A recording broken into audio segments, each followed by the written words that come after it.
ቅዱስ ቁርባን ምንድነው?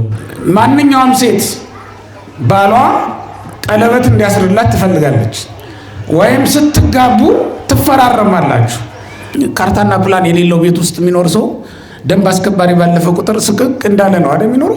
ሰው እንዴት ነው በማህፀን ውስጥ የተሰራው? እንዴት ነው ሲያድግ የነበረው? ምንድነው ሲመገብ የነበረው? በዛ ውስጥ እንዴት ነው ሲተነፍስ የነበረው? እንዴት ነው ምግብ ከእናቱ ሲካፈል የነበረው? አንዳንድ ወንድ ሚስቱ ስታረግዝ ነው የነፍስ አባት መፈልግ ሄደ። ቅዳሴውን ተሳትፋችሁ ስጋውን ደሙን ካልተቀበላችሁ ስርዓተ ቁርባን ወይም ስርዓተ ቤተክርስቲያን መሻር ነው። እና መቁረብ ያለባቸው እነማን ናቸው? ማን ነው ከተጠሩት መካከል ሳይሳተፍ የሚሄድ? መቼ ነው ጤነኛ ሰው ሐኪም ቤት ሄዶ የሚያውቀው? እግሬ አድፏል ልታጠበው ይላል፣ እጀም አድፏል ልታጠበው ይላል። ግን ነፍሱ ስታድፍበት ሰው ሁሉ ዝም ይላል። ማን ነው ከሞተ በኋላ በስልጣን ላይ የቆየው? ታላቁ እስክንድር ነው? ዓለምን አንቀጥቅጦ የገዛው ዲዮቅልጥያኖስ ነው? የሮማ ቄሳሮች ናቸው? ማን ነው በእውነት ከሞተ በኋላ በስልጣን ዙፋን ላይ ተቀምጦ ያገኘ ነው? በምድር ላይ ሰዎች ደመወዝ ከፍለው ይገዟቸዋል፣ የፈለጉትን ያሰሯቸዋል። በሰማይ ግን ደመወዝ ሳይከፍል የሚያዛችሁ የሚገዛችሁ ባሪያ አድርጎ የሚገዛችሁ ዲያብሎስ አለ። ለቅዱስ ቁርባን እንዴት እንብቃ? እኛ ለክርስቶስ ስጋና ደም የሚበቃ ሰውነት የለንም። ጸድቃችሁኑ አይደለም እምላችሁ፣ ኃጢአታችሁን አምናችሁ ተናዛችሁ ነው። ካህናቱ የሚቀድሱት መስዋዕቱን ዕለት ዕለት የሚያቀርቡት ካህናት ከእናንተ የተለየ ሰውነት የላቸውም። እግዚአብሔር ትናንት ኃጢአት ስለሰራችሁ አይደለም የሚቀየሙ። ብሉ ተብለን ተጠራን እምቢ አልን። በምን ያድነን? ሳትበቁ በቃን፣ ሳትነጹ ነጻን ብላችሁ አትምጡ ነው። ቁርባን በፊትም ሆነ ከቁርባን በኋላ የሚደረግ ዝግጅት ምንድን ነው? ስለ ምስጢረ ቁርባን ስናስተምራችሁ ልቡ ታውቆ የሚመለስ በጣም ብዙ ሰው ነው ያለው። ከሐዋርያት ጋር እኩል ተሰልፎ የሚበላ አንድ ክርስቲያን እንዴት እድለኛ ነው በእውነት። በቤተ ክርስቲያን የሚቀርበው ማዕድ ያው ራሱ ኢየሱስ ክርስቶስ በምሴተ ሐሙስ የሰጠን ማዕድ። አትጨነቁ ባካችሁ፣ በመተኛት ጭንቀት የሚለቃችሁ አይምሰላችሁ። ቤተ ክርስቲያን በነፃ የካህኑን አገልግሎት እንድታገኙ ፈቅዳለች። ከዝሙቱም አለንበት፣ ከስስቱም አለንበት፣ ከስርቆቱም አለንበት፣ ከውሸቱም አለንበት፣ ከትዕቢቱም አለንበት። ሁሉንም ነካክተነዋል። ምን አስባችሁ ነው በእውነት? ማንን ተስፋ አድርጋችሁ ነው? በማን ተማምናችሁ ነው? ክርስቶስን መከተሉ የሚታወቀው የሚረጋገጠው መጨረሻ ላይ በቅዱስ ቁርባን በቅዳሴ ጊዜ ሁላችሁም እንድትመጡ የምትጠየቁት፣ ከመቁረባችሁ በፊት እንድትመጡ የምትጠየቁት ይሄ ለውጥ የሚደረገው በእኛ ጸሎት ስለሆነ። የተወደዳችሁ በመላው ዓለም የምትገኙ ኦርቶዶክሳውያን ዋካ ብርሃን ሚዲያ የእግዚአብሔርን ቃል ከምንጋራባቸው ከምናገኝባቸው ሚዲያዎች መካከል በዋናነት የሚጠቀስ እንደውም በባህር ዳርና በአካባቢው ላይ በስፋት በጥሩ መንፈሳዊ እንቅስቃሴ በጥሩ መንፈሳዊ አገልግሎት ላይ የሚሳተፍ ሚዲያ ነው። ዋካ ብርሃን ሚዲያን ሁላችሁም እንድትጋሩት፣ እንድታጋሩት፣ እንድትወዳጁት በዚሁ ማሳሰብ ፈልጋለሁ። የዋካ ብርሃን ሚዲያን መወዳጀት፣ ማጋራት፣ መጋራት ይህን ሁሉ አገልግሎት መደገፍ መሆኑን በዚሁ ማሳሰብ ፈልጋለሁ። አመሰግናለሁ።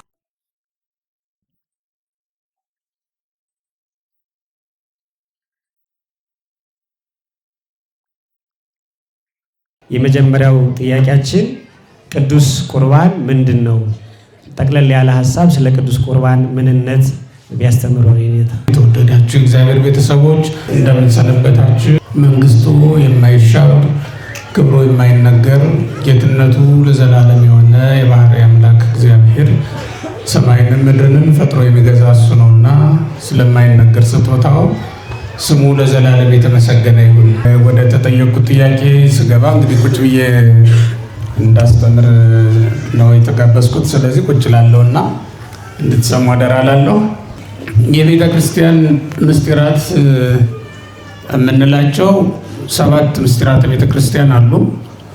እነዚህ 7 ምስጢራተ ቤተ ክርስቲያን የሰው ልጅ ከእግዚአብሔር ቅድስናን የሚሳተፍባቸው መንገዶች ናቸው። የሰው ልጅ ከእግዚአብሔር በመጀመሪያ ልጅነትን ይፈልጋል። ሁለተኛ ቅድስናን ይፈልጋል። ሶስተኛ ገነትን መንግስተ ሰማያትን ወይም በሰማይ የምትሰጠውን ተስፋ የሚያደርጋትን ርስት ይፈልጋል ማለት ነው። እነዚህ 3 ነገሮች የሚጀመሩት በጥምቀት ነው፣ የሚፈጸሙት ደግሞ በቅዱስ ቁርባን ነው። ይሄ ማለት እንግዲህ በምስጢረ ጥምቀት ከክርስቶስ እንወለዳለን። በምስጢረ ቁርባን ከክርስቶስ ጋር ተዋህደን ከሱ ጋር ደሙን ከደማችን ስጋውን ከስጋችን አዋህደን እንኖራለን ማለት ነው። ቁርባን የሚለውን ቃል በቃል እንዲሁ ቅዱስ ቁርባን ምንድን ነው? በቤተ ክርስቲያናችን በኦርቶዶክሳዊ ተዋሕዶ ቤተ ክርስቲያን አስተምህሮ መሰረት ነው የምንነጋገረውና ቅዱስ ቁርባን ብለን የምንጠራው የአምላካችን የመድኃኒታችን የኢየሱስ ክርስቶስን ቅዱስ ስጋና ክቡር ደም ነው። የማንን አልኳችሁ? የኢየሱስ ክርስቶስን ቅዱስ ስጋውን ክቡር ደሙን ምን ብለን እንጠራዋለን? ቁርባን ብለን እንጠራዋለን ማለት ነው። በቀደመው በብሉይ ኪዳን መጻሕፍት ላይ የምትመለከቱት ቁርባን፣ መስዋዕት የሚባሉ ሁለት ቃላቶችን ታገኛላችሁ። በዚያ ዘመን ከእህል የሚያዘጋጁትን ሁሉ ቁርባን፣ ከላምና ከበግ እንዲሁም ከእንስሳት በጠቅላላ የሚያቀርቡትን መስዋዕት ብለው ይጠሩ ነበረ። በዚህ ዘመን ግን ቁርባናችንን መስዋዕታችንን ክርስቶስ ነው። ስለዚህ ቁርባን ብለን ስንጠራ ቅዱስ ቁርባን ብለን ስንጠራ አምላካችን መድኃኒታችን ኢየሱስ ክርስቶስ ራሱ ስጋዬን ብሉ ደሜን ጠጡ ብሎ ስለሰጠን የክርስቶስ ፍጹም ስጋው ፍጹም ደሙ ነው ብለን እናምናለን ማለት ነው።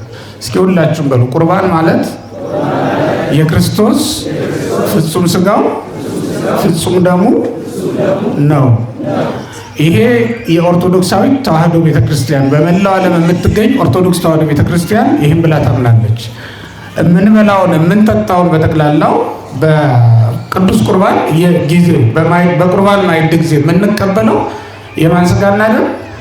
የክርስቶስ ፍጹም ስጋው ፍጹም ደሙ ነው ብለን እንቀበለዋለን ማለት ነው። በሌላ አነጋገር እንግዲህ ምን ማለት ነው?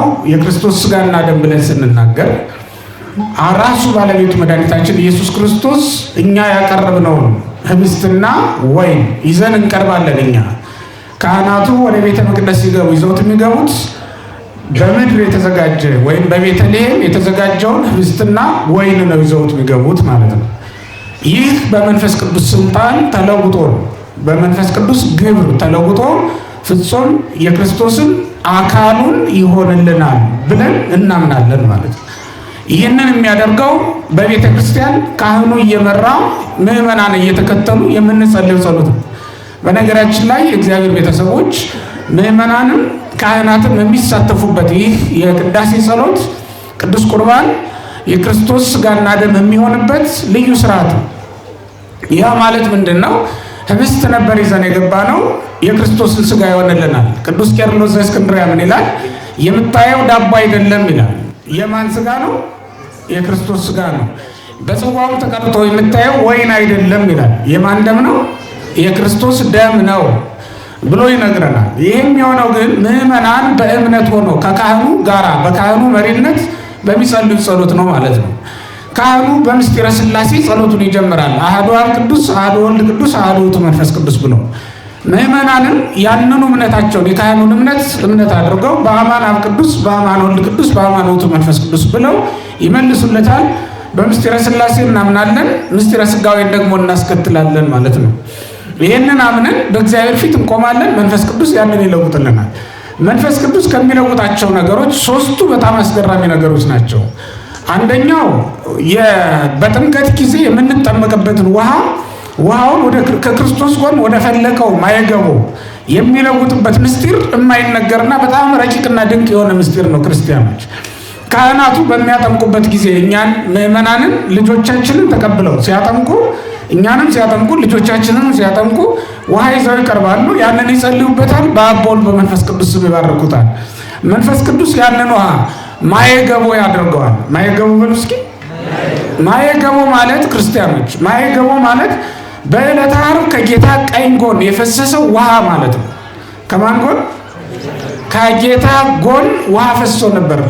ጌታን በመጨረሻ ነፍሱ ከስጋው ከተለየች በኋላ አንድ ወታደር መጥቶ ጎኑን ወግቶት ነበር። ቀኝ ጎኑን ማለት ነው።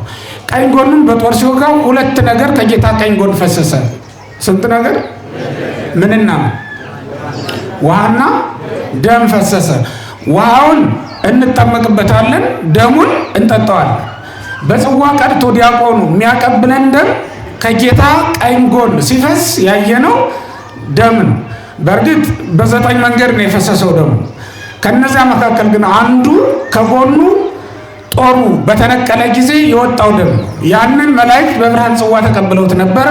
ዛሬ ቤተክርስቲያን ያ መላእክት በጽዋ የቀዱትን ደም እስከ ዛሬ ድረስ ከሐዋርያት እጅ ተቀብላ ከክርስቶስ ከራሱ እጅ ተቀብላ ይዛው ትኖራለች ማለት ነው። ይሄ አንዱ ነገር ነው። ውሃውም ልክ እንደዛው ዛሬ ይዘነው የምንገባው ውሃ ከቤታችን ቀድተን ስናመጣ ውሃ ነበረ፣ ወይም ከመጸለያችን በፊት ጸሎቱን ከማድረሳችን በፊት ውሃ ነው። ጸሎቱን ከጨረስን በኋላ ግን ማየገቡ ነው። ጸሎቱን ከጨረስን በኋላ ምንድነው አልኳችሁ? ማየገቡ ተብሎ ነው የሚጠራው።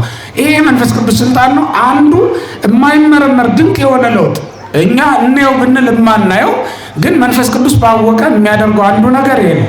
ይሄ አስደናቂው ለውጥ ነው። ሁለተኛው የሰው ልጅ ወደ እግዚአብሔር ልጅነት የሚለወጥበት የሚያድግበት መንገድ ነው። ይሄ የሚገርም ነው። ሰው ከስጋና ከደም ይወለዳል። ያንን በዓይናችን እናየዋለን። ከእናቱ ማህፀን ሲወጣም በጨርቅ ጠቅለን በእናቱ እቅፍ ላይ እናስቀምጠዋለን። ይሄ የምናየው የምንዳስሰው ነገር ስለሆነ እንረዳዋለን። በእርግጥ ይህም የማንረዳው ብዙ ነገር አለ። ሰው እንዴት ነው በማህፀን ውስጥ የተሰራው? እንዴት ነው ሲያድግ የነበረው? ምንድን ነው ሲመገብ የነበረው? በዛ ውስጥ እንዴት ነው ሲተነፍስ የነበረው? እንዴት ነው ምግብ ከእናቱ ሲካፈል የነበረው? ይሄን ልትመረምሩት አትችሉም። ግን ቢሆንም ይሄ ሰው ስራ ነውና የስጋና የደም ስራ ነውና በሳይንስም በምንም ልንመራመረው እንሞክር ይሆናል። ባንረዳውም እንሞክራለን። ሆኖም በጣም የሚገርመው ደግሞ ሰው በመንፈስ የሚያደርገው ልደት ነው። መጽሐፍ ቅዱስ ላይ በዮሐንስ ወንጌል ምዕራፍ 3 ቁጥር 6 ጀምሮ ስንመለከት ሰው ከእግዚአብሔር ዳግም ይወለዳል ብሎ ክርስቶስ ሲያስተምር የመጀመሪያ ተማሪ ኒቆዲሞስ ነው። በጣም ገርሞታል። እንዲያውም እንዲህ ብሎ ጠየቀ፣ ይክሉኑ ሰብ በወያው ገበያ ውስጥ ተከርሰሙ፣ ዳግመኛ ሰው ወደ እናቱ ማህፀን እንዴት ነው ይወለዳል? ገብቶ ይወለዳል። ምክንያቱም ኒቆዲሞስ የሚያውቀው ሰው በስጋና በደም ሲወለድ ነው የሚያውቀው። ከአዳም አቤልና ቃየል ተወለዱ፣ ከዚያስ ከቃየል ደግሞ ሌሎች ልጆች ተወለዱ፣ ከሴት ሌሎች ልጆች ተወለዱ እያለ ቀጠለ። ፍጥረት እንዲህ ነው የመጣው። ዛሬ ደግሞ ክርስቶስ የሚያስተምረን የመንፈስ ልደት ነው። ይሄ በጣም አስገራሚ ነገር ነው። ስለዚህም ነው ባይገባው ቢረቀው ኒቆዲሞስ እንዴት ሆኖ ሰው ይወለዳል ዳግመኛ ብሎ ጠየቀው። የመንፈስ ቅዱስ ስራ ነውና ይሄን ልትመረምረው አትችልም። እንዲያውም ነፋስ ወደ ወደደው ይሄዳል፣ ወዴት እንደሚሄድ ከወዴትም እንደሚመጣ አታውቅም ነው ያለው። ነፋሱ እንዴት እንደሚሄድ አናውቅም፣ ግን ነፋስ እንዳለ እናውቃለን። ምክንያቱም ዛፉ ይናወጣል፣ ባህሩም ይደነግጣል። ነፋስ መኖሩን እናውቃለን፣ ግን ነፋስ ከወዴት መጥቶ እንዴት እንደሚሄድ ደግሞ አናውቅም። እንዴት አድርጎ ዛፉን እንዳንቀሳቀሰው ባህሩን እንዳናወጠው ልናውቅ አንችልም። ብቻ መርከቡ ብድግ ቁጭ ሲል ባህሩን ሲያናውጠው ነፋስ መኖሩን እንረዳለን ማለት ነው። ይሄ ነው በቃ የምናውቀው ነገር ይሄ ነው። እስከዚህ ድረስ ነው የሚያውቀን። መንፈስ ቅዱስም ውሃውን ለውጦ ሰውን ከእግዚአብሔር እንዲወለድ ሲያደርገው የምናውቀው ነገር የለ። ይሄም ሌላው የሚያስደንቅ በመንፈስ ቅዱስ የሚደረግ ለውጥ ነው። ሶስተኛው በመንፈስ ቅዱስ ከሚደረጉ ለውጦች በጣም አስገራሚው የቅዱስ ቁርባን ጉዳይ ነው። እኛ ስጋና ደም የሚሆነውን ህብስትና ወይን ከቤተልሔም አዘጋጅተን ይዘን እንገባለን። ይዘነው የገባነውን በጸሎት መንፈስ ቅዱስ ይለውጥልናል። ይሄ ሲለወጥ ቅዱሳን ራሱ አያዩትም ይላል። ማንም በቤተ ክርስቲያን ውስጥ አየው ተብሎ ሲለወጥ የሚያዩልም። ከተለወጠ በኋላ ግን ቅዱሳን አይተውታል። ፍጹም የክርስቶስ አካሉን ሆኖ አግኝተውታል። በጻሕሉ ላይ ህብስት ነበር ያስቀመጡት መጀመሪያ።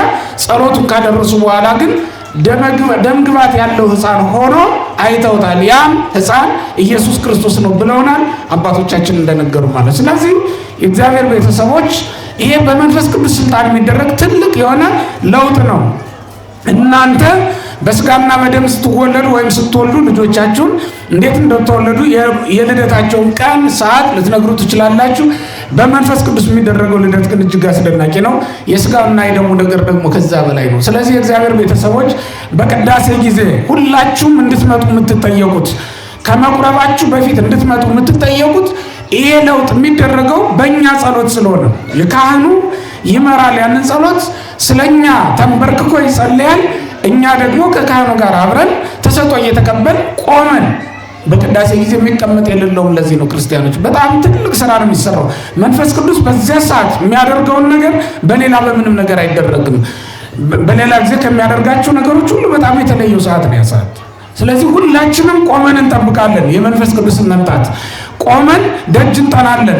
ህብስቱን የአምላክ ስጋ እንዲያደርግልን፣ ወይኑን የመለኮት ደም እንዲያደርግልን ቆመን ደጅ እንጠናለን። መንፈስ ቅዱስ ያንን ሲያደርግልን ካህኑ መጨረሻ ላይ ስጋው ለክርስቶስ ዘነሳ ማርያም ቅድስት ድንግል እያለ ይሰጠናል ማለት ነው። ደሙ ለክርስቶስ እያሉ ዲያቆኑ በማንኪያው ወይም ማንኪያ አይደለም የሚባለው በቤተ ክርስቲያን ቋንቋ እርፈ መስቀል ይባላል። ምን ይባላል አልኳችሁ? እርፈ መስቀል ይባላል። ከዲያቆኑ ከጽዋው እየቀዳ የሚሰጥበት ማንኪያ ሳይሆን ምን ተብሎ ነው የሚጠራው?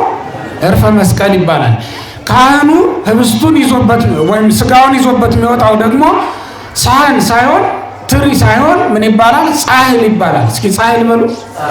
ጻሕልና እርፈ መስቀል ጽዋ፣ እነዚህ ሶስቱ ህብስቱን በመጀመሪያ ህብስቱን በኋላ ደግሞ የክርስቶስን ስጋ ይዞበት የሚቀርበው ዲያቆኑን ደሙን ይዞበት የሚቀርበው ደሙን እየቀዳም የሚሰጥባቸው ንዋያተ ቅድሳት ናቸው ማለት ነው።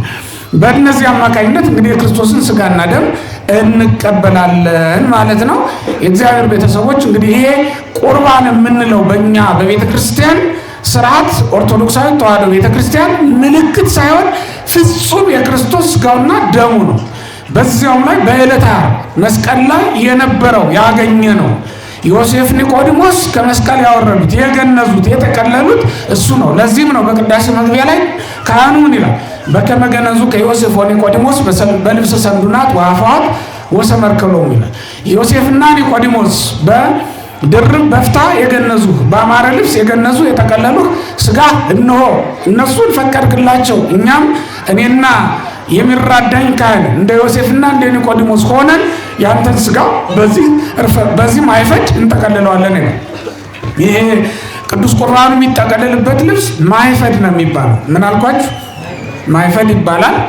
ቅዱስ ስጋው የሚጠቀለልበት እና ደሙም የሚለብሰው ልብስ ነው። 5 ልብሶች ናቸው እነዚህ ማይፈዳት ተብለው ይጠራሉ ማለት ነው። በእነዚህ ይጠቀልለዋል። ያም በዕለተ ዓርብ መስቀል ላይ ስለኛ የቀረበው የክርስቶስ ፍጹም ስጋውና ፍጹም ደሙ ነው።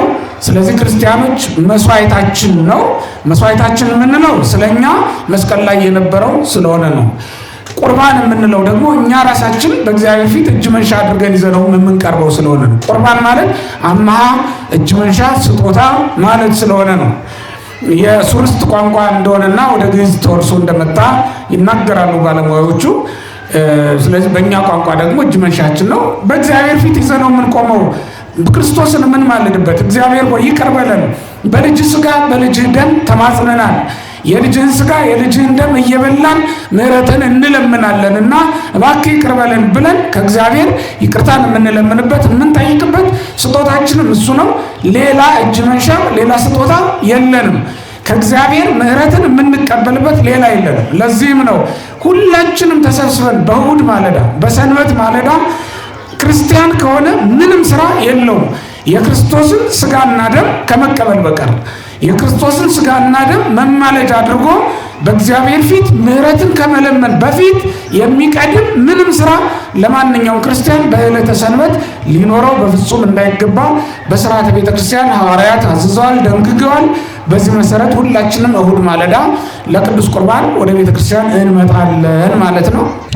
በእውነት ቃለ ሕይወት ያሰማልን፣ እግዚአብሔር ይስጥልን።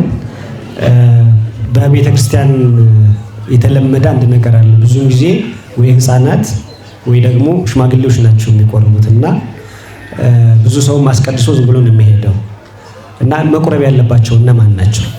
ክርስቶስን የሚከተል ማንኛውም ሰው ክርስቶስን መከተሉ የሚታወቀው የሚረጋገጠው መጨረሻ ላይ በቅዱስ ቁርባን ሐዋርያትን ኑ ተከተሉኝ አላቸው። ከተከተሉት አንዱም እንኳን የክርስቶስን ስጋና ደም ያልተቀበለ የለም። ምክንያቱም በመጨረሻ አምላካችን መድኃኒታችን ኢየሱስ ክርስቶስ በመጀመሪያ አስተማራቸው፣ በኋላ ለጥምቀት እንዲሆናቸው እግራቸውን አጠባቸው፣ በመጨረሻም ይህ ስጋዬ ነው ብሉ፣ ይህም ደሜ ነው ጠጡ ብሎ ከጽዋው ቀድቶ አጠጣቸው፣ ከዳቦም ቆርሶ ሰጣቸው ተብሎ ነው የተጻፈው በቅዱስ መጽሐፍ ላይ። የማቴዎስ ወንጌል ምዕራፍ 26 ቁጥር 26 ላይ ስንመለከት ክርስቲያኖች ክርስቶስን መከተላችን የሚታወቀው በመጨረሻ ቅዱስ ቁርባንን ከተቀበልን። ቅዱስ ቁርባን እኮ የእግዚአብሔር ቤተሰቦች ምን መሰላችሁ? ማህተማችን ነው። ከእግዚአብሔር ለመወለዳችንና የእግዚአብሔር ወገን ለመሆናችን ማረጋገጫው ቅዱስ ቁርባን ነው። ቅዱስ ቁርባን ያልታተመባት ነፍስ ወደ እግዚአብሔር መንግስት መግባት አትችልም። ምክንያቱም የጌታን ማህተም የጌታን ምልክት ስላልያዘች ነው። ከጌታ ጋር መዋሃድ የሚቻለውም በቅዱስ ቁርባን ነው። ማንኛውም ሰው ከክርስቶስ ጋር አንድ ሆኖ መኖር ተሳትፎ መኖር የሚፈልግ ከሆነ ሊኖር የሚገባው በቅዱስ ቁርባን ውስጥ ነው። በቁርባን ውስጥ መኖር ወይም ቅዱስ ቁርባንን መሳተፍ በቤተ ክርስቲያን በክርስቲያኖች ሕይወት ውስጥ የመጀመሪያው ክርስቲያኖች ከክርስቶስ ጋር ለመዋሃድ ወይም ከክርስቶስ ጋር አብሮ ለመኖር ምስጢራዊ የሆነ ተሳትፎ ምስጢራዊ የሆነ አንድነት እንዲኖራቸው የሚያደርጋቸው ቅዱስ ቁርባን ነው። ያለ ቅዱስ ቁርባን ነፍሳችን ከክርስቶስ ጋር ልትዋሃድ አትችልም ማለት ነው። ስለዚህ ማንኛውም ሰው ከክርስቶስ ጋር አብሬ መኖር እፈልጋለሁ የሚል ከሆነ ቅዱስ ቁርባን የግድ ነው ማለት ነው። ማንኛውም ሴት ባሏ ቀለበት እንዲያስርላት ትፈልጋለች፣ ወይም ስትጋቡ ትፈራረማላችሁ። የቤተ ክርስቲያን ከክርስቶስ ጋር የምትዋሃድበት ነፍሳችን ከክርስቶስ ጋር ምስጢራዊ የሰርግ ስነ ስርዓት የምትፈጽመው በቅዱስ ቁርባን ነው ወገኖች። እንዲህ ተብሎ ነው የተጻፈው በማቴዎስ ወንጌል ምዕራፍ 22 ላይ አንድ ንጉሥ ለልጁ ሰርግ እንዳደረገ የሚናገር ታሪክ ታገኛላችሁ። በዚያ ሰርግ ላይ የተገኙት ሁሉ ድግሱ ተዘጋጅቷል ነው። ከብካቤሰ ድልው ነው። ወይኑ ተጠምቋል፣ ፍሪዳው ታርዷል፣ ሁሉም ሰው ተጠርቷል ይላል። እዚያ የሚገቡት ሰዎች ደግሞ የሰርግ ልብስ የለበሱ ናቸው ይላል። እኛ ሁላችን በጥምቀት የሰርግ ልብስ ይሰጠናል። የሰርጉን ልብስ እኛ የምናዘጋጀው አይደለም። በጥምቀት ከሰማይ ስትወርድ የምትታይ ልብስ አለች። መላእክት ናቸው ከሥላሴ ዘንድ ተቀብለው አምጥተው በጥምቀት በ40 እና በ80 ቀን ለሁላችንም የሚያለብሱን የሚያጎናጽፉን። ያችን ለብሰን ወደ መቅደሱ እንገባለን። ሳንጠመቅ ወደ መቅደሱ ማንገባው የሰርግ ልብስ ሳንለብስ ልንካፈለው የማይገባ ምስጢር ስለሆነ ነው ቅዱስ ቁርባን ወገኖቼ። ለተወለዱ ብቻ ከክርስቶስ ለተወለዱ ብቻ የሚሰጥ ድንቅ ምስጢር ስለሆነ ቅዱስ ቁርባን ሳንጠመቅ ወደ ቤተ መቅደስ ይዘውን አይገቡም። ሳንጠመቅም ከማዕዱ አያሳትፉንም። ስለዚህ ሁላችንም የሰርግ ልብስ ለብሰን ወደ ማዕዱ እንቀርባለን ማለት ነው። በቤተ ክርስቲያን ስርዓት ይሄ ነው የተደረገው። ማቴዎስ 22 ላይ እንደተጠሩት ሰዎች ሁላችንም ገብተን ከማዕዱ እንሳተፋለን። እዚያ ከገቡት ውስጥ ያልተሳተፈ ሰው ልታገኙ አትችሉም። በዚያ ሰርግ ላይ የተገኘ ሰው ደግሞ ከክርስቶስ ከእግዚአብሔር ተጠርቷልና እዚያ ማዕድ ውስጥ ገብቶ ሊሳተፍ በእውነት ይገባዋል። የተወደዳችሁ ክርስቲያኖች እግዚአብሔር ጠርቶናል። የጠራን ደግሞ ከዚያ ሰርግ እንድንሳተፍ ነው። እዚያ ሰርግ ላይ ተገኝቶ ከማዕዱ የማይሳተፍ ማለት ነው። እዚያ ሰርግ ላይ ተገኝቶ ለሰርገኛው ከተዘጋጀው ምሳ የማይበላ ማንም የለም። ስለዚህ ወገኖች ከተጠራን እንጠመቃለን፣ ከተጠመቅን ደግሞ ማዕዱን እንሳተፋለን ማለት ነው። ስለዚህ ማን ነው ከተጠሩት መካከል ሳይሳተፍ የሚል? ሕፃናት ብቻ፣ ወጣቶች ብቻ፣ አረጋውያን ብቻ የሚል ከወዴት የመጣ ነገር ነው? ሁላችንስ ተጠርተን የለን? ከ40 እና ከ80 ቀን ጀምሮ ሁሉም የተጠራ ነው፣ የተጋበዘ ነው።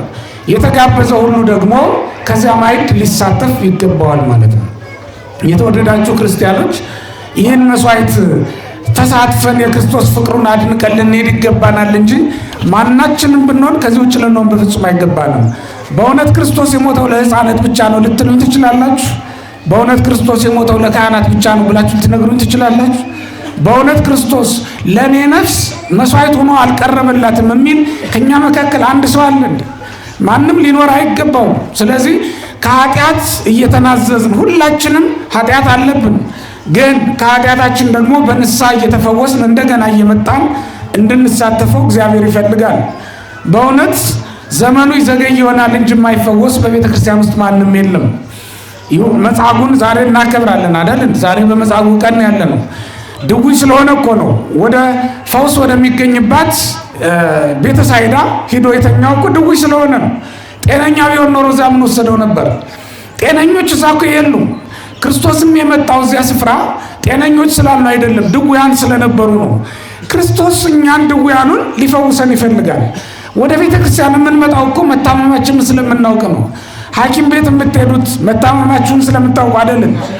ሐኪሙ ወደ መታከሚያው ስፍራ ስትደርሱ ተራ ደርሷችሁ ወደ ሐኪሙ ፊት ስትቀርቡ ጤነኛነታችሁን አይደለም የሚያውቀው። ታማችሁ እንደመጣችሁ በእርግጠኝነት ያውቃል። ለዚህም ነው ምን አመመህ ብሎ የሚጠይቀው። የመጀመሪያው ጥያቄ በሽታ ምንድን ነው ብሎ አይደል የሚጠይቀው። መቼ ነው ጤነኛ ሰው ሐኪም ቤት ሄዶ የሚያውቀው? ስለዚህ ክርስቲያኖች ጤነኞችማ ብንሆን ኖሮ እኮ ክርስቶስ ወደ ዓለም አይመጣም ነበረ። ፈውስም አያስፈልገም ቢሆን ኖሮ፣ የተሰበርን ባንሆን ኖሮ ጠጋኙ ሊመጣ ባልፈለገም ነበር። ድውያን ባንሆን ኖሮ ክርስቶስ ሐኪም ሆኖ ባልመጣልንም ነበር። ደዌ ባያጠቃን ኖሮ ክርስቶስ መድኃኒት ሆኖ ባልመጣልንም ነበር። የእግዚአብሔር ቤተሰቦች የዘላለም መድኃኒት ቅዱስ ቁርባን ነው። የዘላለም ሐኪምም ክርስቶስ ነው። ክርስቶስ ሐኪማችን ነው። መድኃኒቱም የራሱ ስጋና ደም ነው። እስኪ በሉ ሁላችሁ ክርስቶስ ምናችን ነው? የዘላለም መድኃኒት ደግሞ ምኑ ነው? ስጋውና ደሙ ነው። ቅዱስ ዮሐንስ ዘደማስቆ ነው ይህን የሚለው። ዮሐንስ ዘደማስቆ የዘላለም መድኃኒት ምንድን ነው ትለኝ እንደሆነ የማን ስጋና ደም ነው? ንገሩኝ ሁላችሁም። የማን ስጋና ደም ነው? የዘላለም ምንድን ነው? የዘላለም ምንድን ነው? መድኃኒት ነው። የዘላለም መድኃኒት ስጋውና ደሙ ነው። የዘላለም ሐኪምም ክርስቶስ ነው። ስለታመምን ነው ወደ መድኃኒቱ የምንቀርበው እንጂ ጤነኞች ብንሆን አይደለም። ህመም የሚሰማችሁ ከሆነ ታማችሁ መኖር የማትፈልጉ ከሆነ መዳን የምትፈልጉ ከሆነ የክርስቶስ ስጋና ደም በእውነት ያስፈልጋችኋል። ለልጆቻችሁ ብቻ አይደለም፣ ለሚስቶቻችሁ ብቻም አይደለም፣ ለባሎቻችሁ ብቻም አይደለም፣ ለሌላው ሰው ብቻ አይደለም፣ ለእናንተም የጌታ ስጋና ደም ያስፈልጋችኋል፣ ያስፈልገናል። ስለዚህም ክርስቲያኖች መታመማችሁን ምክንያት እያደረጋችሁ ከሐኪሙ እንዴት ትርቃላችሁ? መታመማችሁንማ ካወቃችሁ ወደ ሐኪሙ ቅረቡ። መታመማችሁንማ ካወቃችሁ ፈውስ እንደሚያስፈልጋችሁ ካመናችሁ መድኃኒቱን እነሆ በነፃ ውሰዱ። በእውነት እጃችሁ እንዳደፈ እያያችሁት የማትታጠቡት ትሆናላችሁ? እንደዚያ ልትሆኑ አትችሉም። ሰውነታችሁ መቆሸሹን ካረጋገጣችሁ ልትታጠቡት ሁኔታዎችን ታመቻቻላችሁ እንጂ እንዳደፈ እግሩን ይዞት የሚተኛ ከኛ መካከል ማን ነው? እግሬ አድፏል ልታጠበው ይላል፣ እጀም አድፏል ልታጠበው ይላል። ግን ነፍሱ ስታድፍበት ሰው ሁሉ ዝም ይላል። በጣም ያሳዝናል። የሚያሳዝነው አንዱ ነገር ይሄ ነው። ስለዚህ ክርስቲያኖች ብንታመም የሚፈውሰን ብንቆሽሽ የሚያጥበን ከክርስቶስ ስጋና ደም በስተቀር ሌላ የለንም። ቅዱስ ወንጌል የሚነግረን ይሄንን ነው። ቅዱስ ዮሐንስ ወንጌላዊ በምዕራፍ 1 ቁጥር 7 ላይ የመጀመሪያዊቱ መልእክቱ ላይ የጌታችን የኢየሱስ ክርስቶስ ደም ከኃጢአት ሁሉ ያነጻናል ይላል። የማን ደም? የማን ደም? የክርስቶስ። ከኃጢአት ሁሉ ምን ይለናል? ከኃጢአት ሁሉ ነው የሚለን። እኛ ያልቀመስነው ኃጢአት አለ፣ እኛ ያልተነካንበት ኃጢአት አለ።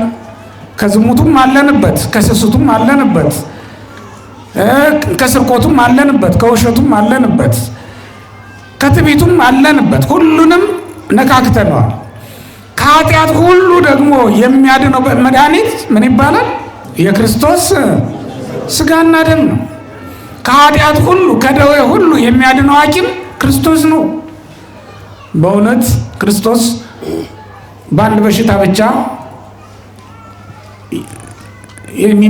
የተመራመረ ሐኪም አይደለም። በዓለም ያሉ እውቅ ሐኪሞች አንዱ በጉበት፣ አንዱ በኩላሊት፣ አንዱ በዓይን፣ አንዱ በጭንቅላት የሰለጠነ ነው አይደል? ክርስቶስ ግን ሁሉን የሚያድን ነው። ሁለንተናችን ቢታመም የሚፈውሰን ክርስቶስ ነው። ስለዚህ ወገኖች መጻጉዕን የምናደንቀው 38 ዓመት ታሞ የሚድነው በእግዚአብሔር መጎብኘት ብቻ እንደሆነ ማመን መቻሉ። 38 ዓመት ሙሉ ያላጣው ከአይምሮ ያልጠፋው ነገር ይሄ ነው። ስንት ዓመት? 38 ዓመት ሙሉ ከአይምሮ ያልጠፋው ነገር ይሄ ነው። የተፈወሰው መጨረሻ ላይ ተስፋ ባደረገው በእግዚአብሔር ቤት ነው። የሱ ችግሩ ደግሞ ካዳነው በኋላ ጥሎ መጥፋቱ ነው።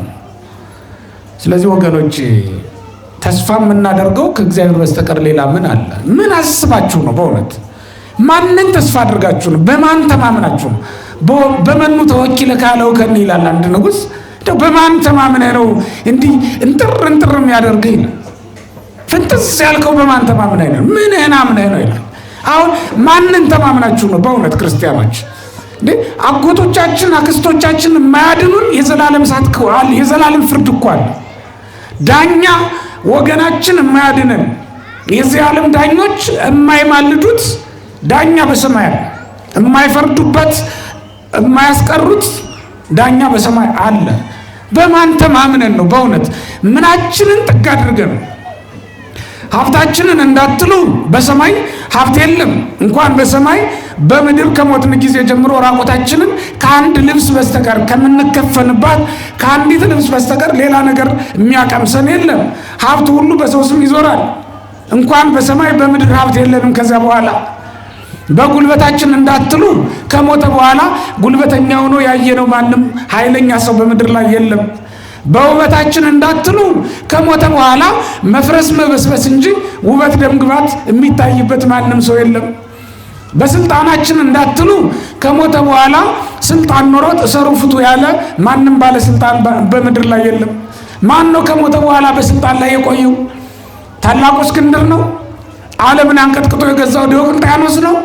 የሮማ ቄሳሮች ናቸው? ማን ነው በእውነት ከሞተ በኋላ በስልጣን ዙፋን ላይ ተቀምጦ ያገኘ ነው? ማንም የለም። ስለዚህ በማን ተማምናችሁ ማንን ጥግ አድርጋችሁ ነው ከስጋውና ከደሙ የራቃችሁት ወገኖች?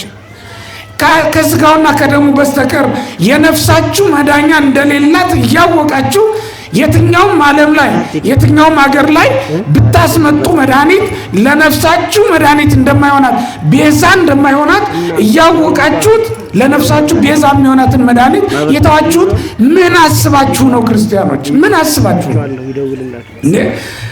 ትልልቅ መድኃኒት አምራቾች የሚያመርቱት መድኃኒት ነፍሳችሁን አያድንም። ይሄ እውነቱን ማወቅ አለባችሁ። በእውነት በዓለም ላይ የተመሰከረላቸው ጠበብት ሐኪሞች ያሉበት የኛ ሀገር ሐኪሞች ከኛ አቅም በላይ ነው ብለው እርዳታ የሚጠይቋቸው መማፀኛ ደብዳቤ ሰጥተው ሂዱና እነሱ ያድኗችሁ የሚሏችሁ ሐኪሞች ሊያድኗችሁ እንደማይችሉ ነፍሳችሁን ሊያድኗት ሊፈውሷት እንደማይችሉ ማወቅ አለባችሁ። እግዚአብሔር ቤተሰቦች ነፍሳችሁን ቤዛ የሚሆናት የክርስቶስ ስጋና ደም ብቻ ነው ወገኖቼ። ያለ ክርስቶስ ስጋና ደም ነፍሳችሁን ቤዛ የሚሆናት ምንም አይነት ነገር እንደሌለ እርግጠኛ ሆና ቤተክርስቲያናችን ትናገራለች። ሶስት ነገር ልብ በሉ። ስንት ነገር? እንደው ስላስረዘምኩት እንድትይዙልኝ ነው ሶስቶችን መመርጥላችሁ እንጂ ብዙ ነገር አለ። ስንት ነገር ያዙልኝ በደንብ በሚገባ እውነት ለምናችሁ። ነፃ የምትወጡት በስጋውና በደሙ ነው። በምን አልኳችሁ? ምን የምትሉት? ነፃ የምትወጡት ልብ በሉ። ነፃ የምትወጡት በምድር ላይ ብቻ አይደለም። በምድር ላይ ሰዎች ደሞዝ ከፍለው ይገዟቸዋል፣ የፈለጉትን ያሰሯቸዋል። በሰማይ ግን ደሞዝ ሳይከፍል የሚያዛችሁ የሚገዛችሁ ባሪያ አድርጎ የሚገዛችሁ ዲያብሎስ አለ። ከሱ ነፃ የምትወጡት ከኃጢአት ባርነት ነፃ የምትወጡት በስጋውና በደሙ ነው። ምክንያቱም ስጋውና ደሙ ስለ ነፍሳችን ቤዛ ሆኖ የተከፈለ ዋጋ ስለሆነ ነው። ስለ ነፍሳችን ምን የሆነ ይህን ቃል በሉላችሁም። ስለ ነፍሳችን በሉ ቤዛ ሆኖ የተከፈለ ዋጋ የኢየሱስ ክርስቶስ ስጋና ደም ነው። ስለዚህ ነፍሳችን ነፃ የምትወጣው በክርስቶስ ደም ነው። በማን ደም? ነፍሳችን ነፃ የምትወጣው በክርስቶስ ስጋና ደም ነው። ይህን ራሱ ባለቤቱ ኢየሱስ ክርስቶስ ኃጢአትን የሚያደርግ ሁሉ የኃጢአት ባሪያ ነው ይላል። ምን የሚያደርግ? የኃጢአት ምኗን? የኃጢአት ባሪያ ነው። በዮሐንስ ወንጌል ምዕራፍ 8 ላይ ጌታ ያስተማረው ትምህርት ነው። እንዲህ ከሆነ ኃጢአትን የሚያደርግ ሁሉ ደግሞ ከኃጢአት ነፃ የሚሆነው በማን ስጋና ደም ነው? ነፍሳችንን ነፃ ማድረግ የምንፈልግ ከሆነ የክርስቶስ ስጋና ደም ለነፍሳችን ቤዛ ሆኖ የተሰጠ ዋጋ ነው። የክርስቶስን ስጋና ደም ተቀበሉና ነፍሳችሁን ነፃ አድርጓት። ይሄ አንዱ ነው። ሁለተኛው መዳን የምንችለው በክርስቶስ ስጋና ደም ብቻ። መዳን የምንችለው በምንድን ነው? በክርስቶስ ስጋና ደም ነው ወገኖቼ። ሌሎቹ ሁሉ የሚያድኑን በክርስቶስ ስጋና ደም ነው። ልብ በሉ። ካህናት በጸሎታቸው ያማልዳሉ፣ በክህነታቸው የኃጢአት ስርየትን ያሰጣሉ። ግን በክርስቶስ ስጋና ደም አማካኝነት ነው ከኃጢአታችን ሊያጥቡን ሊያጠሩን የሚችሉት። ሐኪሙ ዘንድ የምንሄደው ሐኪሙ ያድነናል ብለን ነው አይደል? ነው አይደለም? ግን የሚያድነን ምን ሰጥቶ ነው? መድኃኒት ሰጥቶ ነው። ልብ በሉ።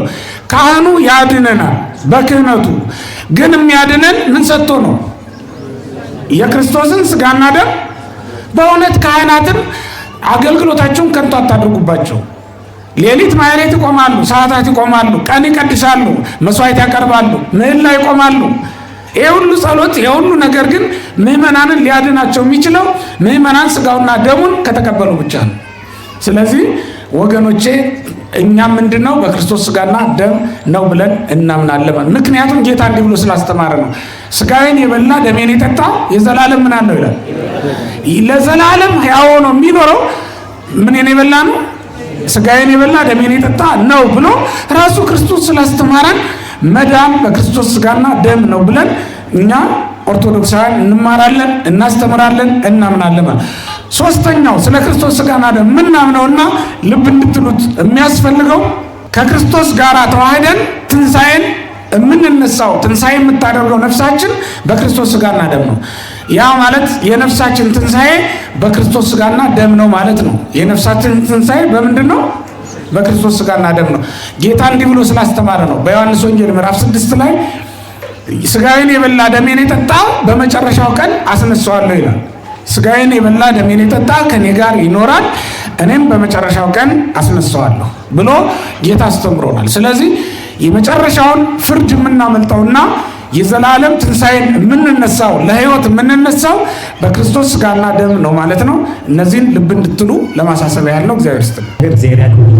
ሌላው ጥያቄያችን እንግዲህ የቅዱስ ቁርባን ክብሩንም ጥቅሙንም ማን መቁረብ እንዳለብን በሚገባ ተምረናልና ታዲያ እኛ ለቁርባን እንዴት እንብቃ? ለቅዱስ ቁርባን እንዴት እንብቃ? ለቅዱስ ቁርባን ለመብቃት የሐዋርያትን ሕይወት መመልከት በቂ ነው። ክርስቲያኖች ሐዋርያት ለቅዱስ ቁርባን እስኪበቁ ድረስ በምን አይነት አለውት ይኖሩ እንደነበረ ሁላችንም እንረዳለን። ወገኖቼ ክርስቶስ የመጣው የወደቀ ባህሪያችንን ሊያነሳው ከነበረበት ርኩሰትም ሊያነጻው ነው የመጣው። ዕዳ ነበረብን ሁላችን ከእግዚአብሔር ዘንድ ከፍለን የማንጨርሰው ዕዳ ነው ያለው። ለዚያ ዕዳችን ዋጋ ሆኖ የተሰጠው ቅዱስ ቁርባን ነው። ኃጢአት ስለነበረብን ነው ክርስቶስ ወደ ዓለም የመጣው። አሁንም ቢሆን ማወቅ ያለብን ለቅዱስ ቁርባን እንዴት እንብቃ ካላችሁኝ፣ ጸድቃችሁኑ አይደለም እምላችሁ፣ ኃጢአታችሁን አምናችሁ ተናዛችሁ ነው። የመጀመሪያው የሚሆነው ኃጢአትን አምኖ ተናዞ መምጣት ነው። ሐዋርያትን አይዋቸው ያልኳችሁም ለዚህ ነው። ኃጢአተኞች ነበሩ እኮ። አንዱ ቀራጭ ነበር፣ አንዱ አሳጥማጅ ነበር፣ አንዱ በገበያ ውስጥ አንድ ስራ የሚሰራ ነበር፣ አንዱ ደግሞ በዓለም ውስጥ ሌላ ስራ የሚሰራ ነበር። ከነሱ መካከል ኃጢአት እንደ በለስ ቅጠል የሰፈነችበት፣ ኃጢአት እንደ ትልልቅ የዛፍ ቅጠል የሸፈነችው፣ እንደ ትልቅ ዛፍ የበዛችበት፣ የዚህን ዛፍ ቅጠሉን ቁጠሩ ብላችሁ ልትቆጥሩት አትችሉም አይደል? እንኳን ቅጠሉን ስንቱን ቅርንጫፉንስ እንዴት እንቆጥረዋለን? አንችልም። ያንዳንዶቹ ሐዋርያት ኃጢአታቸው እንደዚያ ነበር። እንደ ዛፍ ቅርንጫፍ የማይቆጠር ብዙ ነበር ማለት ነው። በኋላ ግን ኢየሱስ ክርስቶስ እነሱን ነው አንጽቶ ከኃጢአት ለይቶ ለስጋውና ለደሙ ያበቃቸው እነሱን ነው። ስለዚህ ኃጢአታችንን አምነን ተናዘን መምጣት ነው የሚጠበቅብን። ካህኑ በቅዳሴ ጊዜ እንዲህ ነው የሚለው፣ ሳትበቁ በቃን ሳትነጹ ነጻን ብላችሁ አትምጡ ነው የሚለው። ያ ማለት ምንድነው? ኃጢአታችሁን ተናዛችሁ ዕዳ ነበረብኝ ጌታዬ ሆይ እኔ በማውቀው ተናዝዣለሁ፣ ነገር ግን የአንተ ስጋና ደም ከኃጢአት ሁሉ ያነጻኛል ብላችሁ አምናችሁ ነው ማለቱ። ስለዚህ ማንኛውም ሰው ኃጢአተኛ መሆኑን አውቆ ከኃጢአቱ ተናዞ ወደ ክርስቶስ ማዕድ ይቅረብ። የመጀመሪያው ልናየው የሚገባ ነገር እሱ ነው። ኃጢአትን ተናዞ መምጣት የመጀመሪያው። ለቅዱስ ቁርባን እንዴት እንብቃ ከተባለ የመጀመሪያ የምናደርገው ነው። ሁለተኛው ፍጹም የክርስቶስ ስጋና ደም እንደሆነ አምነን መምጣት ነው የሚጠበቅብን። እኛ ለክርስቶስ ስጋና ደም የሚበቃ ሰውነት የለንም። ያ ማለት ምን ማለት ነው ወገኖቼ? በጌታ ቀኝ ጎን የተሰቀለውም እኮ ወንበዴ ነው። በግራ ከተሰቀለው የተለየ አይደለም። ሁለቱም እኩል ነው የዘረፉት። ሁለቱም እኩል ነው በዓለም ኃጢአት የሰሩት። ልዩነታቸው አንዱ ኃጢአቱን አምኖ በእግዚአብሔር ፊት ራሱን ዝቅ ያደረገ ነው። አንዱ ደግሞ በእግዚአብሔር ፊት ራሱን ማዋረድ ያልፈለገ ሰው ነው። ልዩነታቸው ይሄ ነው። አሁን እኛ ከዓለማውያን በምንድን ነው የምንለየው? እኛ ክርስቲያን ካልሆኑ ሰዎች በምንድን ነው የምንለየው ከተባለ ኃጢአት ባለማድረግ አይደለም የምንለየው። ኃጢአት በኩል እኮ ነው የምንሰራው። መጠጥ ቤት ስንገባ አብረን ነው። ጫት ቤትም ስንገባ አብረን ነው። ዝሙትም ስንሰራ አብረን ነው። ኃጢአትም ስንዋሽም ጉቦ ስንቀበልም በስልጣን ስንበድልም ከአንዱ ወደ አንዱ ስንመላለስ ከዓለማውያን ጋር እኩል ነው የምናደርገው። የኛ ልዩነታችን ወገኖቼ የመንፈሳዊ ሰው ልዩነቱ በዓለም ውስጥ ካሉ ሰዎች ልዩነቱ ኃጢአቱን አምኖ በእግዚአብሔር ፊት ይቅርታ ለመጠየቅ መንበርከኩ ነው። ክርስቶስን አምኖ ማለት አሁን የሁለቱ ወንበዴዎች ልዩነት ክርስቶስን ማወቅና አለማወቅ ነው። አንዱ ክርስቶስን አያውቅም፣ ስለዚህም እንዳለ በኃጢአቱ ቀጠለ። አንዱ ግን ክርስቶስን አወቀው እና ምን ብሎ ተናገረ? እኛስ ስለ በደላችን ይሄን ዋጋ ተቀብለናል፣ አንተ ግን ምንም በደል የለብህም አለ። ክርስቶስ ያለ በደሉ እንደተሰቀለ ያምን ነበር ማለት ነው። ከአይሁድ ሊቃነ ካህናት የተሻለ እውቀት ተገኝቶበታል ማለት ነው። ልብ በሉ፣ እዚህ የሚቆርቡ ሰዎች ከእናንተ የተለዩ ሆነው እንዳይመስሏችሁ። ካህናቱ የሚቀድሱት መስዋዕቱን ዕለት ዕለት የሚያቀርቡት ካህናት ከእናንተ የተለየ ሰውነት የላቸውም። አዎ ትናንት ከመቅደስ ውጭ በነበሩ ሰዓት ኃጢአት ሲሰሩ አይታችኋቸዋል። ይዋሻሉ፣ እንደናንተ ናቸዋ። ይፈራሉ፣ እንደናንተ ናቸዋ። ኃጢአት ይሰራሉ፣ አግኝታችኋቸው ታውቃላችሁ። ካህናቱን ሳይቀር በዚህ አሁን ዓለም በሚናጥበት ኃጢአት፣ ዓለም በወደቀበት ኃጢአት አግኝታችኋቸው ልታውቁ ትችላላችሁ። ግን ልዩነቱ ምን እንደሆነ ታውቃላችሁ? ወደ ክርስቶስ ስንመጣ ግን ክርስቶስን እናውቀዋለን። እናም እኔ ለአንተ የምገባ ሰው አይደለውም ብሎ ኃጢአቱን ተናዞ ይገባል ማለት ነው። ኃጢአት ኢየሱስ ክርስቶስን ሲለምን በቅዳሴው ሰዓት ካህኑ ምን እያለ ተንበርክኮ እኮ ነው የሚለምን። ክርስቲያኖች በክርስቶስ ፊት የመጀመሪያው ስራው ተንበርክኮ ስለ ሕዝቡና ስለ ራሱ ኃጢአት ይቅርታ መጠየቅ ነው የመጀመሪያው ስራው የአንድ ካህን አገልግሎቱን ከመጀመሩ በፊት። እንዲያውም በጥንታውያን አብያተ ክርስቲያናት ስርዓት አንድ ካህን ወደ መቅደስ ሲገባ እንደገባ ልብሰ ተክህኖውን ለብሶ አይደለም የሚቆመው። ልብሰ ተክህኖውን ከመልበሱ በፊት የሚጸልየው ጸሎት አለ። ይንበረከክና ልብሰ ተክህኖውን በትከሻው ይዞ ያንን ልብስ ለብሶ እንዲያገለግል እንዲፈቅድለት ይለምናል ማለት ነው። ያንን ትህትናውን ተመልክቶ ነው መንፈስ ቅዱስ ልብሰ ተክህኖውን ለብሶ እንዲያገለግል ሲፈቀድለት ገብቶ አስባርኮ ያንን ልብሰ ተክህኖ የሚበልጠው ካህን ካለ የሚበልጠው ጳጳስ ካለ አስባርኮ እንደገና አገልግሎቱን ይቀጥላል ማለት ነው። ወይም የሚበልጠው ካህንና ሊቀ ጳጳሱም ካለ ተንበርክኮ ጸሎት ይቀበላል ማለት ነው። ካህኑም ወይም ሊቀ ጳጳሱ ይጸልይለታል። ስጋውን ደሙን ይዞት የሚገባውን ህብስት ስጋህን አድርግለት፣ በጽዋውም የቀዳውን ወይን ደምህን አድርግለት ብሎ ይለምንለታል፣ ጸሎት ያደርግለታል። ከዛ በኋላ ቅዳሴውን ይቀጥላል ማለት ነው። ይህንን የሚያደርገው ልብ በሉ ክርስቲያኖች፣ ኃጢአት በመስራት ከሌሎቹ ሰዎች የተለየ ሰውነት ኖሮት አይደለም። ሊወድቅ ይችላል በኃጢአት ግን ክርስቶስ ዘንድ ሲመጣ ክርስቶስን ያውቀዋል እንደዚያ ወንበዴ። እናም ይናዘዛል። ከዛ ክርስቶስን ያምነዋል። አንተ እንደኔ አይደለም ንጹሕ ነህ፣ እኔ ግን በደለኛ ነኝ። ያ ወንበዴ እኮ ያለው ይሄን ነው። እኛ የሚገባንን ቅጣት ተቀብለናል ብሎ ነው የተቀበለው። ካህኑ የሚመጣና ምን ይላል? ይሄ ከአይሁድ እጅ የተቀበልካት ግርፋት የእኔ ነበረች፣ እኔ ልቀበላት የሚገባን ኃጢአተኛው፣ አንተማ ንጹሕ ነህ። እኔ በሰራሁት ኃጢአት ይሄ ግርፋት፣ ይሄ ስቅላት ይገባኝ ነበር፣ ይሄ ችንካር ለእኔ እጅ ነበር የሚገባው፣ ነገር ግን አንተ ተቀበልክልኝ ስለ እኔ ፋንታ እያለ ነበር የሚቀርበው። ይሄ ካህን የምንጸልየው ጸሎት በቅዳሴ ጊዜ እኮ ያን ሁሉ ሰዓት የምንቆመው ይህንን እያለን እንደ ሌሎች ሰዎች እኔም ኃጢአት ሰርቻለሁ፣ እኔ ስለሰራሁት ኃጢአት አንተ ዋጋ ከፍላል፣ አንተ ተቸንክራል፣ አንተ በራስህ ላይ የሾህ ዘውድ ደፍተሃል፣ አንተ ስለ እኔ ኃጢአት እጅህን እግርህን በቀድሞ ተቸንክራል እያልን ነው የምንቆየው። ከሌላው የምንለየው በዚህ ነው ክርስቲያኑ። ስለዚህ ለቅዱስ ቁርባን የሚያበቃን አንዱ ክርስቶስን ማወቅ ነው። ማንን ማወቅ? ክርስቶስን እወቁት ክርስቲያኖች። ወደዚህ ስትመጡ ክርስቶስ የሚፈርድ ብቻ ሳይሆን የሚያድንም እንደሆነ እወቁት። የታመሙት ሁሉ ወደ ክርስቶስ እየቀረቡ ይፈወሱ ነበር። ለምን? ክርስቶስ ዓለምን ሊያድን የመጣ መሲህ እንደሆነ ያውቁ ስለነበረ። እንዲያውም ይራራላቸው ሁሉ ነበር እኮ ነው የሚለው። ተመልከቱ። ለእኛ እንደሚራራ ማወቅ አለባችሁ። ጨካኝ ንጉሥ አይደለም ኢየሱስ ክርስቶስ፣ ለእኛም ይራራል። የዚህ ዓለም ዳኞች ወንጀላችንን ፍርድ ቤት ቀርበን ስላመን ነፃ አይለቁንም፣ ይቀጡናል። ምናልባት ስላመን ማቅለያ ሊያደርጉልን ይችሉ ይሆናል እንጂ ስላመን ይቅርታ ሊያደርጉልን አይችሉም። እግዚአብሔር ግን የሚራራልን አምላክ ስለሆነ ኃጢአታችንን ስናምን ወዲያውኑ ይተውልናል። ስለዚህም ክርስቲያኖች ክርስቶስን እወቁት ማለት የሚራራላችሁ አባት እንደሆነ። ወገኖች ወደዚህ ስትመጡ እኮ አባት እንዳላችሁ እያስባችሁ ነው ልትመጡ የሚገባው። ምን እንዳለን እዚህ ቦታ አባት አለን። በእውነት ይህን አምናችሁ ልትመጡ ይገባል። እዚህ ቦታ ስትመጡ ፈዋሹ እዚህ እንዳለ እያመናችሁ ልትመጡ ይገባል። ፈዋሹ እዚህ ቦታ አለ፣ አዳኙ እዚህ ቦታ አለ ብላችሁ ልትመጡ ይገባችኋል። ክርስቶስን እወቁት ማለት እንደዚያ ነው። ፈዋሽ እንደሆነ፣ አዳኝ እንደሆነ፣ አባትም እንደሆነ፣ የዘላለም አባት እኮ ያለው እዚህ ነው።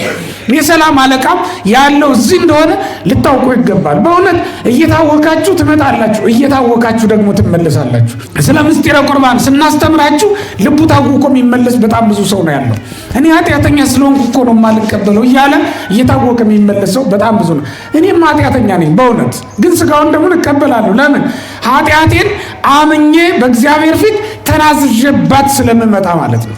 እኔም እንደናንተ በደለኛ ነኝ፣ ግን የክርስቶስን ስጋና ደም የሚቀየመው ኃጢአት በመስራታችሁ ሳይሆን በሰራችሁት ኃጢአት ይቅርታ ባለመጠየቃችሁ ነው ይላል። በሰራችሁት ኃጢአት ንስሐ ባለመግባታችሁ ነው ይላል።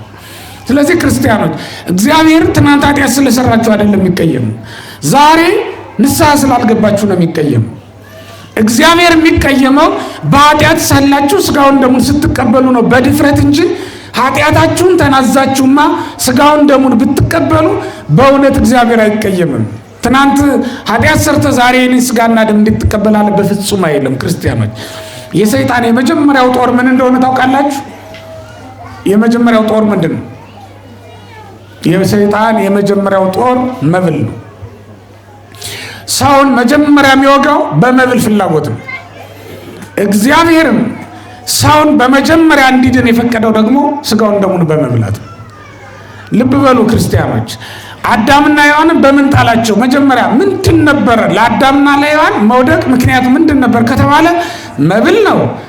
በኋላም ኢየሱስ ክርስቶስ ወደ ዓለም መጥቶ ደግሞ ሰውን ሊያድነው ሲፈልግ በመጀመሪያ ያዳነን በመብል ነው። ስጋውን ደሙን በመብላት ነው ያዳነ።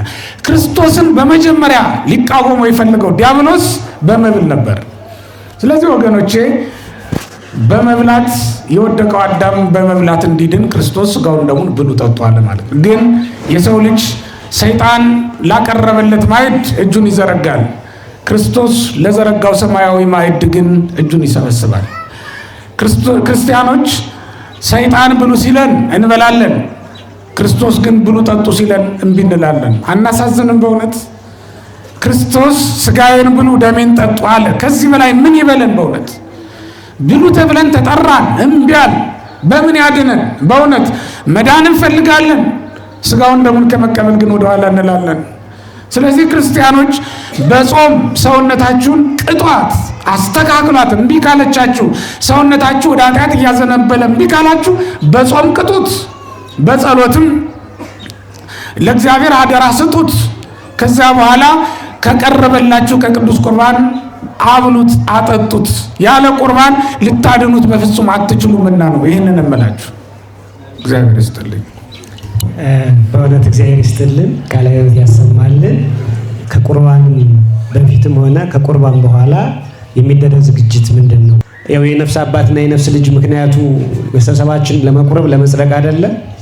ስለዚህ ለመቁረብ ከመቁረባችን በፊት ከመቁረባችን ከቆረብን በኋላ ምናልባት በቆረብን ጊዜም ሊሆን ይችላል እና የሚደረግ ዝግጅት ካለና በመጨረሻም የሶትም አጠቃላይ ሀሳብ ነግረውን ብንጨርስ የኔታ ክርስቲያኖች በወንጌል የማመናችን ጥቅሙ ለቅዱስ ቁርባን መብቃት መቻላችን ነው።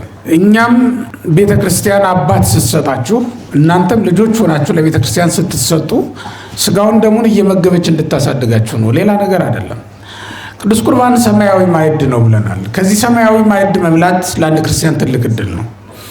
ያውም ደግሞ ከሐዋርያት ጋር እኩል ተሰልፎ የሚበላ አንድ ክርስቲያን እንዴት ዕድለኛ ነው በእውነት።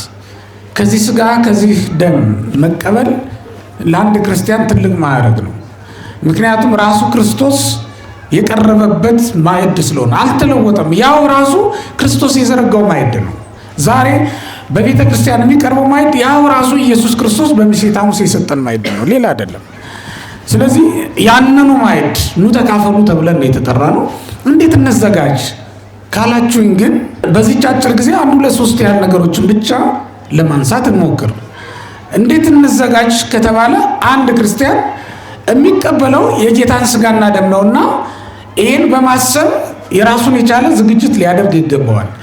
የመጀመሪያው ጽኑ እምነት ሊኖረው ይገባል።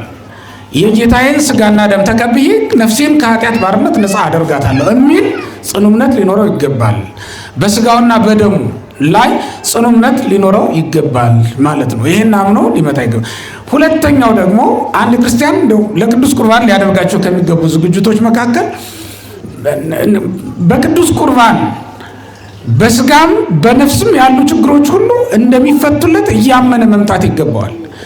ቅዱስ ቁርባን የነፍስ ጸጥታን ይሰጣል። በመጀመሪያ ደረጃ ችግሮቻችን ሁሉ ነው የሚፈታው።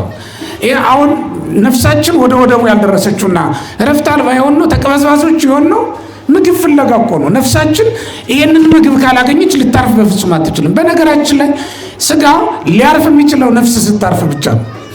ነፍሳችን ደግሞ የምታርፈው የምትበላውን የምትጠጣውን ስትሰጧት ነው። የሚበላውን የሚጠጣውን ያላገኘ ሰው እኮ የሚበላው የሚጠጣው ከሌለው ወይ ይሰርቃል፣ አለበለዚያ ደግሞ ወደ ሌላ ነገር ይሄዳል አይደል? ስለዚህ የምትበላውን የምትጠጣውን ስጧት። ነፍሳችሁን ተቅበዝባዥ አታድርጓት፣ እረፍት አታሰጧት። ነፍሳችሁ ስታርፍ ያን ጊዜ ስጋችሁም ስታርፍ ይሰማታል። በእውነት አሁን ለስጋችን መጠጊያ ስለሌለው ይመስላችኋል?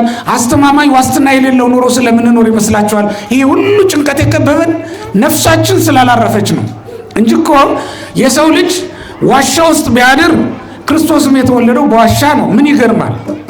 ማረፍ ይችል ነበር። ሐዋርያትም የኖሩት እኮ ዋሻ ውስጥ ነው። ምን ይገርማል? አንድ ልብስ ብቻ ቢኖረው ክርስቶስም ለ33 ዓመት የለበሰው አንድ ልብስ ብቻ ነው። አንድ መጎናጸፊያ፣ አንድ ቀሚስ ነው የነበረው። ምን ያስጨንቀዋል? እጀ ጠባቡ ቢያልቅበት፣ ሌባ ቀማኛ ቢወስደው ምን ያስጨንቀዋል? የክርስቶስን እጀ ጠባቡን ተጣጥተውበት መጎናጸፊያውን ተቃደውት ወስደውት የለም እንደ ክርስቲያኖች ምን ያስጨንቅ ነበር? ይሄ የሚበላው የሚጠጣው ቢያጣ ቢራብ ምን ያስጨንቀዋል? በእውነት መቅበዝበዝ ነበረበት። ምክንያቱም ክርስቶስም ተርቦ አይተነዋላ። ውሃ ተጠምቶ ውሃ ጠጡኝ ብሎ ሲለምን አግኝተነዋላ። ውሃ ለምኖ መጠጣት፣ እንጀራ ለምኖ መብላት እረፍት የሚነሳ ይመስላችኋል? እረፍት የነሳን ሌላ ነገር ነው። ነፍሳችን የምትበላውን የምትጠጣውን አታ ስለተጨነቀች ነው ነፍሳችን። አቡነ ሽኖዳ ዘካልምነስ የሚል መጽሐፍ አላቸው። ይሄ ማለት ስፒሪቹዋል ካልምነስ ነው። ዋናው ትልቁ ትምህርታቸው በቃ መንፈሳዊ ጸጥታ፣ መንፈሳዊ እረፍት ምንለው ማለት አንድ ክርስቲያን መንፈሳዊ እረፍት የሚያገኘው ወደ መንፈሳዊ ወደ የሚደርሰው በእውነት የእግዚአብሔር ቤተሰቦች በስጋውና በደሙ ነው። ስጋውና ደሙን ያገኘች ነፍስ እኮ የምትበላውን የምትጠጣውን አግኝታለች። በቃ የዘላለም እረፍት ቤዛ የሚሆናት ነገር አግኝታ ለዘላለም ሕይወቷ የምትከፍለው ዋጋ አላት ማለት ዋጋ የሌላት አይደለችም። ከዛ በኋላ አሁን እኮ ብዙዎቻችን የምንቸገረው በካርታና ፕላን የሌለው ቤት ውስጥ የሚኖር ሰው ደንብ አስከባሪ ባለፈ ቁጥር ስቅቅ እንዳለ ነው አይደል የሚኖረው። እዚያ ስለሚበዛ ታውቁታላችሁ። እኔም የምኖርበት ቤት እንደዚያ ነው። እግረ መንገዱን ምስክርነት እየሰጠው አይደለም፣ እንደውም አፍርሱት እያልኩ አይደለም። እንደው ባጭሩ ግን ማረጋገጫ የሌለው ቤት ውስጥ ምን እንኳን ማረጋገጫ የሌለው ዘንድሮ በእርግጥ ማረጋገጫ ያለውም ከባድ ነው። ያ ማለት በምድር የምንኖረው ህይወት በጠቅላላው ወረቀት ነው ማረጋገጫው። ስለዚህ ሊቀደድ የሚችል ነው፣ ዋስትና የለውም። አሁን ሌላቸው የፈለኩት ምንድን ነው? ንስሐ ያልገባ ስጋውን ደሙን ያልተቀበለች ነፍስ ከጎረቤት አንድ ሰው በሞተ ቁጥር ስታለቅስ ነው የምትኖረው። በቃ ስትጨነቅ መቼ ወንድ የምሞተው ነው ሳልዘጋጅ ይላል። በቃ በየጊዜው ሳልዘጋጅ ነው። መቼ ነው የሚዘጋጀው? ያ ሰው ሁልጊዜ ሳልዘጋጅ እንዲህ እያለ ነው የሚኖረው። የእግዚአብሔር ቤተሰቦች መንፈሳዊ እረፍት፣ መንፈሳዊ ጸጥታ ስጋዊ ጸጥታን፣ ስጋዊ እረፍትን ያመጣል። እርግጠኛ ነኝ፣ ሞክሩት፣ ታተርፉበታላችሁ። ንስሐ ግቡና ስጋውን ደሙን ተቀበሉ። ያን ጊዜ በስጋችሁም ትልቅ ጸጥታ ውስጥ ስትገቡ ታገኙታለን። አትጨነቁ ባካችሁ። በመተኛት ጭንቀት የሚለቃችሁ አይምሰላችሁ። እንቅልፉ እንደገና ሌላ ጭንቀት ይዞባችሁ ነው የሚመጣው። ስትነሱ ላፍጠንቋችሁ የምትነሱት በቃ ተኝታችሁ መሰቃየት አይደል? በልታችሁ ጠጥታችሁ መጨነቅ እንዴ ከዚህ እንውጣ። በእውነት ክርስቲያን ፈተን ነው እኮ አይደል እንዴ? ሰርቀን ቀምተን ቤታችንን ሙሉ አደረግነው። ሰዎች ቤት ውስጥ ያለውን ዕቃ በሙሉ ገዝተን አየነው። እንደ ሰዎች መኪና ገዛን፣ እንደ ሰዎች ቤት ሰራን፣ እንደ ሰዎች ቤት ውስጥ ያለውን ዕቃ አሟላን። የሚስቱን ፍቅር ግን ማግኘት አልቻለም። ይሄን ሁሉ ያደረገው ጎረምሳ የሚስቱን ፍቅር ማግኘት አለመቻሉ ያሳዝናል። ዓለምን በገንዘቡ ገዛት፣ ግን የሚስቱን ልብ መግዛት አልቻለም። እንዲህ አይነቷ ሴት ሁሉም የሞላላት ተማረች፣ ስልጣን አገኘች፣ የባሏን ልብ ግን መግዛት አልቻለችም። ለምን? እስኪ ደግሞ ወደ አልሞከራችሁት ኑ ተመለሱ። ወደ መንፈሳዊው ሕይወት ደግሞ እንደገና እንመለስና ያን ጊዜ ሁሉም ነገር ወደኛ ሲመለስ እናገኘዋለን። ክርስቲያኖች ይሄ አንዱ ነው። ልብ ልትሉት የሚገባ በስጋውና በደሙ ጸጥታን እረፍትን ታገኛላችሁ። ይሄ አንዱ ነው። ሌላው ንስሐ መግባት ነው። ይሄ ዘወትር የምንለው የንስሐ አባት ይኖራችሁ። ንስሐ ለመግባት የመጀመሪያው የንስሐ አባት ይኖራችሁ። እናንተ አሁን በጣም የምታሳዝኑት አንዳንድ ወንድ ሚስቱ ስታረግዝ ነው የንስሐ አባት መፈልግ ሄደ። ሚስቴ ነፍስ ጡር ሆነች እንደው አባት ፈልግልኝ ሚስት ይላል። ያንተ አራሳት ማቂ ብቻ ነው እንዴ ንስሐ አባት? እንዴ ነውር እኮ ነው በእውነት። ማህበር ስታወጡ ብቻ ካህን ትዝ አይበላችሁ። የሆነ ፕሮግራም ሲደርስባችሁ ብቻ ካህን ትዝ አይበላችሁ። ደብረ ዘይት እኩለ ጦም ሲደርስ ብቻ ካህን ትዝ አይበላችሁ። ሰው ሲሞት ሰው ሲታመም ብቻ ካህን ትዝ አይበላችሁ። የካህኑ እርዳታ ለዘላለም ሕይወት ለእናንተ በጣም አስፈላጊ ነው። ሁልጊዜም ነው። ይሄንን እምላችሁ ሁልጊዜም ነው ይሄንን የሚያስፈልጋችሁ። በእውነት ቤተ ክርስቲያን በነፃ የካህኑን አገልግሎት እንድታገኙ ፈቅዳለች፣ አዘጋጅታማለች። ለካህኑ ደሞዝ የምትከፍለው እናንተን በነፃ እንዲያገለግል ነው። እናንተን ክፈሉኝ ለዚህ አገልግሎታቸው የሚል ካህን ቤተክርስቲያን የላትም። ቤተክርስቲያን እንደዚህ አይነት ካህን የላትም። ብሎም ከሆነ የካህኑ ችግር ነው የሚሆነው። ንስሐ ሰጥቶ ከእናንተ ዋጋ የሚቀበል ካህን በፍጹም የለም። ለኃጢአታችሁ ስርየትም ከእናንተ ገንዘብ የሚቀበል ማንም የለም። የምጽዋት ቀኖና አለ፣ ያ ሊሆን ይችላል። ከዛ ውጭ ግን ኃጢአት ይሰረይልሃል የኔ ያህል ገንዘብ ክፈል የሚል ካህን የላትም ቤተክርስቲያን። እንደዛ ከሆነ የካህኑ እርዳታ ሁልጊዜ ያስፈልጋቸዋል። የንስሐ አባት ይኖራችሁ፣ ንስሐ ግቡ፣ ከዚያ ስጋውን ደሙን ተቀበሉ ነው። ሶስተኛው ደግሞ ስትጋቡም ሳታገቡም ስጋውን ደሙን መቀበል የምትችሉበት ሕይወት በቤተክርስቲያን አለ፣ የተፈቀደ ነው። ቤተክርስቲያን ትፈቅዳለች። ያ ማለት ግን በድንግልና የሚኖርም ድንግልናውን ይጠብቅ ነው። አንዱ ዝግጅት እሱ ስለሆነ ያገባም ጋብቻውን በቅዱስ ቁርባን ያድርግ ነው። በቅዱስ ቁርባን የተጋባ ወይም በቅዱስ ቁርባን ለማግባት ዝግጅት እያደረገ ያለ ማንኛውም ሰው ቅዱስ ቁርባንን እየተቀበለ መቆየት ይችላል ነው። ሌላው ከዚህ ጋር ተያይዞ እንግዲህ ሌላ ጠቅለል አድርጌ ስናገር በወንጌል የተጻፈውን እግዚአብሔር ያልፈቀደውን ማንኛውንም ነገር አለማድረግ ነው። እንግዲህ አንዱ እና ያው ጠቅለል አድርገን ብናየው እሱ ነው። አትግደል፣ አትስረቅ፣ አታመንዝር፣ እሱ እኮ ነው በቃ። ያንን አናድርግ። በአንደበታችን የሚሰራ ኃጢአት አለ፣ ከሱም ሰውነታችንን እንከልክል። በእጃችን፣ በዓይናችን፣ በስሜት ሕዋሳቶቻችን ሁሉ የሚደረጉ በደሎችን፣ ኃጢአቶችን ሁሉ ከማድረግ እንከልከል። ያንን በማድረግ ስጋውና ደሙን ለመቀበል ራስን ማዘጋጀት ይገባል ነው። ስጋዊ ማዕድ ለመብላት ስትዘጋጁ የምታደርጉት ነገር አለ አይደል? የምታደርጉት ነገር ምንድን ነው? ትታጠባላችሁ፣ ለማዕዱ ትሰበሰባላችሁ። በቅዱስ ቁርባንም ጊዜ ልክ እንደዛው ነው የምታደርጉት። ንስሐ ትገባላችሁ፣ ወደ ስጋውና ወደ ደሙ ትቀርባላችሁ። ወደ ስጋው ወደ ደሙ ስትቀርቡ ግን ቅዳሴውን ሳትሳተፉ በፍጹም አትችሉም። ቅዳሴውን ተሳትፋችሁ ስጋውን ደሙን ካልተቀበላችሁ ስርዓተ ቁርባንን ወይም ስርዓተ ቤተክርስቲያን መሻር ነው፣ መጣስ ነው። ቀኖና ቤተክርስቲያን አይፈቅድም እንደዚያ። ምክንያቱም ስጋዊ ማዕድ እንኳን ያለ ጸሎት አይከፈትም። መንፈሳዊ ማዕድም ልክ እንደዛው ነው። ኢየሱስ ክርስቶስ ስጋውን ደሙን ሲሰጠን እኛ ደግሞ አስቀድመን ቅዳሴው መጀመሪያ ላይ መተን ንዜኑ ሞተ ከትንሣኤ ከቅድስተ እያል ሕማሙን ሞቱን እያሰብ ልንቀበል ይገባናል። እንደውን ባጭሩ ልናገር። እግዚአብሔር ይስጥልኝ። በእውነት የኔታን እግዚአብሔር ይስጥልን፣ እግዚአብሔር ያክብርልን። ከዚህም በላይ የሚያገለግልበት እድሜውን ጸጋውን አብዝቶ ይባርክልን።